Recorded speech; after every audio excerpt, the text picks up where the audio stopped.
আমরা জিলহজের প্রথম দশকের তাৎপর্য এবং গুরুত্ব সম্পর্কে জানি না বললেই চলে। এই কথাগুলো বারবার বলা দরকার।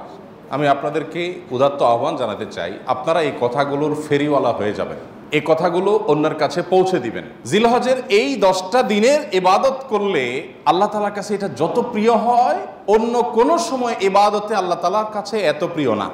আল্লাহর কাছে এই দশকের ইবাদত অন্য দশকের বা অন্য যে কোনো সময়ের ইবাদতের সাথে বেশি গুরুত্বপূর্ণ। আল্লাহ বেশি খুশি হন এই সময় ইবাদত করলে বান্দা। সাহাবীরা জিজ্ঞাসা করলেন, ওয়ালাল জিহাদু ফি সাবিলিল্লাহ, হে আল্লাহ রাসূল, অন্য সময় কেউ আল্লাহর রাহে জিহাদ করলো মানে জীবন দান করার জন্য প্রস্তুতি নিল, সে ওইটা আল্লাহকে সমর্পণ করে দিল গোটা জীবনটাই, তার মর্যাদাও কি এই সময় ইবাদতের চাইতে বেশি না? তখন নবী সাল্লাল্লাহু আলাইহি ওয়াসাল্লাম বললেন, না, ওয়ালাল জিহাদু ফি সাবিলিল্লাহ, অন্য সময় জিহাদ করলেও এই সময় ইবাদতের সমান হয় না। তবে যদি অন্য সময় কেউ জিহাদে যে তার জীবন তার সম্পদ যা নিয়ে গেছে সব বিলীন করে উৎসর্গ করে দেয় আল্লাহকে খুশি করার জন্য, তার মর্যাদা সবকিছুর ঊর্ধ্বে, সেই মুজাহিদের কথা ভিন্ন।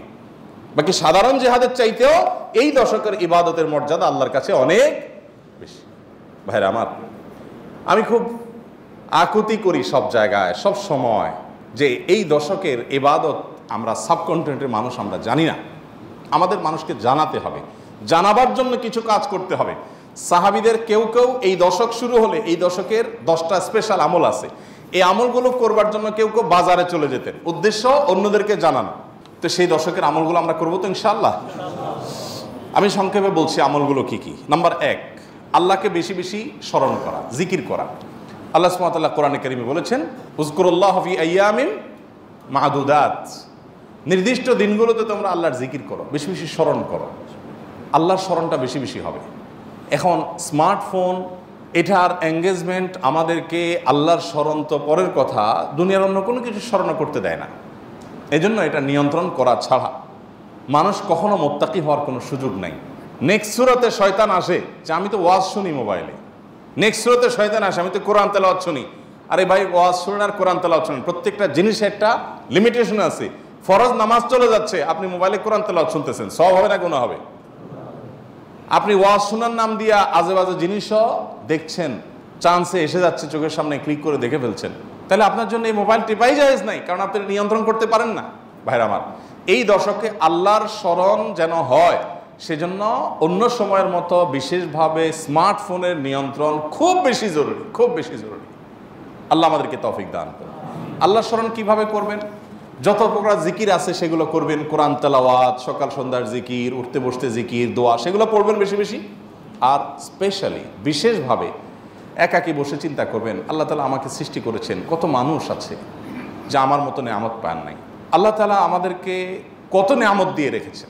সেদিন এক ভদ্রলোকের একটা প্রশিক্ষণে অংশগ্রহণ করেছে, উনি প্রশিক্ষণ দিতে গিয়ে একটা কথা বললেন যে ভাই, আমাদের সাথে শিম্পাঞ্জির মিল 99.9 কত পার্সেন্ট যেন উনি বললেন, অর্থাৎ 100-র কাছাকাছি, সামান্য একটু বেশ কম হওয়ার কারণে ও শিম্পাঞ্জি হয়েছে, আমি মানুষ হয়েছি। আল্লাহ তাআলা সৃষ্টি করছেন যে সব কিছুতে প্রায় কাছাকাছি, একটু পার্থক্য, এই জন্য আমি মানুষ হয়েছি, আর সো ওইটা হয়েছে। এই যে পার্থক্যটুকু, এই সামান্য পার্থক্যটুকু যদি একটু হেরফের হয়ে যায়, মানে 0.1% বা তারও অর্ধেকও যদি হেরফের হয়, তখন একটা মানুষ বিকলাঙ্গ হয়ে, প্রতিবন্ধী হয়ে জন্ম নেয়। সবই ঠিক আছে, শুধু ওইটুকু একটু বেশ কম। আল্লাহ তাআলা কত পারফেকশন এনেছেন আমার মধ্যে, কত পারফেক্ট আমাকে বানিয়েছেন। আল্লাহর নেয়ামত নিয়ে চিন্তা ভাবনা করে, এটা আল্লাহর স্মরণের অংশ।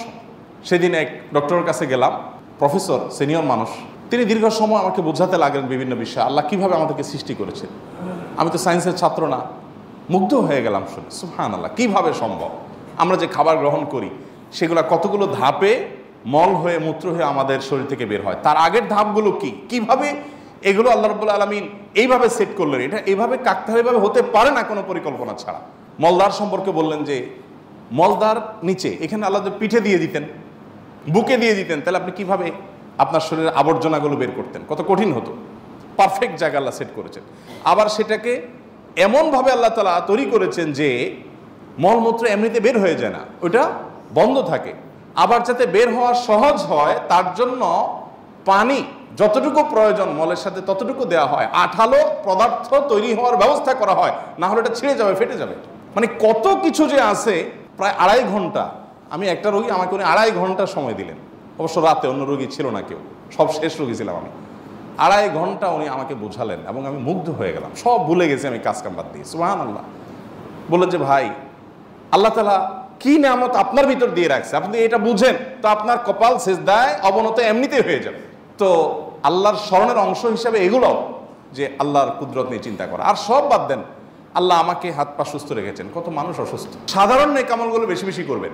সাধারণ নেকামল যেমন কোরআন তেলাওয়াত করা, দান সাদাকা করা, নফল রোজা রাখা, তাসবিহ তিলাওয়াত করা, ভালো কথা বলা, সৎ কাজের আদেশ দেওয়া, অসৎ কাজ থেকে বাধা প্রদান করা, এই রুটিন ভালো কাজগুলো, নর্মাল ভালো কাজগুলো পরিমাণে বেশি বেশি বেশি বেশি করতে থাকবে। 3 নম্বর আমল হলো গুনাহের কাজ এই 10 দিন অন্তত অন্য সময়ের চাইতে একটু হলেও কমাবার চেষ্টা করবেন, গুনাহের লাগামটা ধরার চেষ্টা করবেন।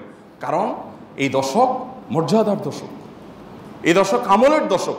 অতএব এই টাইমে গুনাহ করলে অন্য টাইমে গুনাহের চাইতে বেশি ভয়াবহ হবে, এটা কমাবেন। 4 নম্বর আমল হলো যাদের হজের সামর্থ্য আছে তারা হজ করবেন। 5 নম্বর আমল হলো যাদের কোরবানি করার সামর্থ্য আছে তারা কোরবানি করবেন। 6 নম্বর আমল হলো যারা কোরবানি করার নিয়ত করেছেন জিলহজের চাঁদ ওঠার আগে আগে চুল, নখ, গোপ, অবাঞ্ছিত লোম ইত্যাদি কেটে ফ্রেশ হয়ে এই 10 দিন আর সেগুলো কাটবেন না। এটা করবেন হলো কোরবানির পরে। তাহলে জিলহজের চাঁদ ওঠার সম্ভাবনা সোমবার সন্ধ্যায়, সোমবার দিনের বেলার মধ্যে এগুলো সব ফ্রেশ করে আপনি অপেক্ষা করবেন। কিসের জন্য? কোরবানির জন্য। এই 10 দিন পর্যন্ত আর নখ কাটবেন না, চুল, গোপ কোনো কিছু কাটবেন না। এটা কোরবানি যিনি করবেন তিনি করবেন। যদিও কোনো কোনো বর্ণনার আলোকে বোঝা যায় যারা কোরবানি করবেন না তারাও যদি এটা করেন তাদেরকে আল্লাহ তাআলা আজর দান করবেন। 7 নম্বর আমল হলো তাকবীর, তাহমিদ, তাহলিল বেশি বেশি পড়া। ফাকফিরু ফিহিন্না মিনাত তাকবীরি ওয়াত তাহমিদি ওয়াত তাহলিল। নবী সাল্লাল্লাহু আলাইহি ওয়াসাল্লাম বলেছেন এই দশক যখন শুরু হবে তখন তোমরা বেশি বেশি তাকবীর বলবে, মানে আল্লাহু আকবার বলবে, বেশি বেশি তাহলিল বলবে, বেশি বেশি তাহমিদ বলবে, লা ইলাহা ইল্লাল্লাহ বলবে, আলহামদুলিল্লাহ বলবে। এই জন্য এই 10 দিন পুরো সময় জুড়ে এটা করবেন। ওই যে বলছিলাম শুরুতে সাহাবীর কথা, একজন সাহাবী এই দশক শুরু হলে বাজারে যেতেন, শুধু কি জন্য? এই আমলটা করার জন্য। বাজারে যেয়ে সবাই বাজার কেনাকাটায় ব্যস্ত, উনি যাই উচ্চস্বরে বলতেন আল্লাহু আকবার, আল্লাহু আকবার, লা ইলাহা ইল্লাল্লাহ, আল্লাহু আকবার, আল্লাহু আকবার, ওয়ালিল্লাহিল হামদ। এর উনি বাজারে গিয়ে বলতেন। উদ্দেশ্য কি? অন্যদের যত স্মরণ। এখন আপনি ভূমিপল্লিতে কয়েকটা দোকান আছে অথবা চিটাগাঙ্গে বাজার আছে, আপনি বাজারে যায়া সবাই কেনাকাটায় খুব সিরিয়াস মুডে আছে, আপনি যাই যদি সেখানে জোরে জোরে বলেন আল্লাহু আকবার, আল্লাহু আকবার, লা ইলাহা ইল্লাল্লাহ, আল্লাহু আকবার, আল্লাহু আকবার, ওয়ালিল্লাহিল হামদ, কি হবে দৃশ্যটা বলেন তো? এটা আপনি যদি বলেন সবার মধ্যে, অনেক লোক বাজারে, মাঝ বাজারে জমজমাট, আপনি যা জোরে জোরে এটা বললেন, কি করবে সবাই? সবাই তাকায় বলবে ব্যাপার কি, সমস্যা আছে নি, কোনো অসুস্থতা আছে কিনা বেচারা, এটা না বলবে। ওই যে সবাই যে অসুস্থ, সবার যে ইমানের রোগ, তাকওয়ার রোগ, এই জন্য সুস্থ মানুষকে কি মনে হয়? অসুস্থ মনে হয়, কারণ এটা তো দেখতে অভ্যস্ত না সে। আমি এই জন্য বলি ভাই, এই সুন্নতটা, ওই সাহাবীর সুন্নতটা জিন্দার নিয়তে একটু দোকানে যায়, যা সবাই চা খাচ্ছে একটু একটু চিৎকার করে বলার দরকার, একটু জোরে বলেন যাতে তারা শুনে। যদি দেখেন যে তারা অন্যভাবে তাকাচ্ছে, বুঝতেছে না, পিঠে হাত দিয়ে সুন্দর করে একটা মুস্কি হাসি দিয়ে বলেন ভাই এই দর্শকে বেশি বেশি তাকবীর পড়তে হয়, তো এই জন্য আমি একটু জোরে বললাম যাতে আপনার স্মরণ হয়। দেখবেন সেখান থেকে অনেকের বিবেক খুলে গেছে, উনি পড়বে ইনশাআল্লাহ। চেষ্টা করা যাবে তো ইনশাআল্লাহ। তাহলে তাকবীর, তাহমিদ, তাহলিল জোরে পড়বেন। আমি প্রতি বছর আপনাদেরকে এই কথা শুনাই, এবছরও বলি। সেটা হলো মিডল ইস্টের বিভিন্ন দেশে দেখা যায়, বিশেষ করে সৌদি আরবে, সামাজিক সৌন্দর্য। বিভিন্ন গলিতে যখন ঢুকবেন জিলহজের এই 10 দিন আপনি দেখবেন তাদের গেইটের ওখানে ছোট্ট একটা ওই যে ব্লুটুথ ডিভাইস লাগানো আছে, এখানে সারাক্ষণ তাকবীর সুমধুর কণ্ঠে চলছে, আল্লাহু আকবার, আল্লাহু আকবার, লা ইলাহা ইল্লাল্লাহ, আল্লাহু আকবার, আল্লাহু আকবার, লিল্লাহিল হামদ। অথবা অন্য তাকবীর চলছে, আল্লাহু আকবার কাবীরা ওয়ালহামদুলিল্লাহি কাসীরা ওয়া সুবহানাল্লাহি ওয়া বিহামদিহি বুকরাতাও ওয়া আসীলা। সব জায়গায়, দোকানে যাবেন, মার্কেটে যাবেন, এখন আস্তে আস্তে সৌদি আরব থেকে এগুলো হারিয়ে যাচ্ছে, দুঃখজনক, কিন্তু ছিল এগুলো। এবং এখনও অনেক জায়গায় আছে যে দোকানদার ওই মৃদু কণ্ঠে এটা চালায় রাখছে। আর আমাদের ঈদুল আজহা আসছে, এখন জাগানাকা গানের চোটে আপনি হাঁটতে পারবেন না কোথাও। গরুর বাজার, ছাগলের হাট, গান চলে। এখানে আমি যখন ভূমিপল্লী ছিলাম, এইখানে যে বাজার হয়, আমি যাই থামাইছি 2 দিন, যাই সেখানে কমিটির লোকদেরকে ধরলাম, ভাই ঈদুল আজহা একটা ধর্মীয় দিবস, কাজটা ধর্মীয়, আর সেখানে আপনি জাগানাকা গান লাগায়া গরু বেচতেছেন, ছাগল বেচতেছেন। আল্লাহ তো বিবেক দিছে অন্তত, এখানে অন্য কিছু লাগান, এটা কিরে ভাই? আর আপনার গানের অত্যাচারে আশপাশে মানুষ ঘুমাইতে পারে না, থাকতে পারে না, এ কি মানুষ? এ কোনো মনুষ্যত্ব তো থাকার কথা না। 2 বার আমি গেছি শরীরে, এবং যা তাদেরকে অনুরোধ করে হাতে পায়ে ধরে বুঝায় থামাইছে। সারা বাংলাদেশে এই চিত্র, আপনি কয় জায়গায় যাবেন যে জাকানাকা গান চলছে, চলার কথা তাকবীর তাহমিদ তাহলিল। তো আমরা চেষ্টা করবো তো ইনশাল্লাহ তাকবীর তাহমিদ তাহলিল করার, বাচ্চাদেরকে শিখিয়ে দিব। আর আরাফাতের দিন সকাল থেকে, জিলহজের 9 তারিখ ফজর থেকে নিয়ে 13 তারিখ আসর পর্যন্ত প্রত্যেক নামাজের পরে একবার করে তাকবীরে তাশরিকটা বিশেষভাবে পড়তে হবে, নারী পুরুষ সবাই। আর 9 নম্বর আমল হলো আরাফাত দিন রোজা রাখবেন। আরাফাত দিন রোজা রাখলে কী লাভ হবে?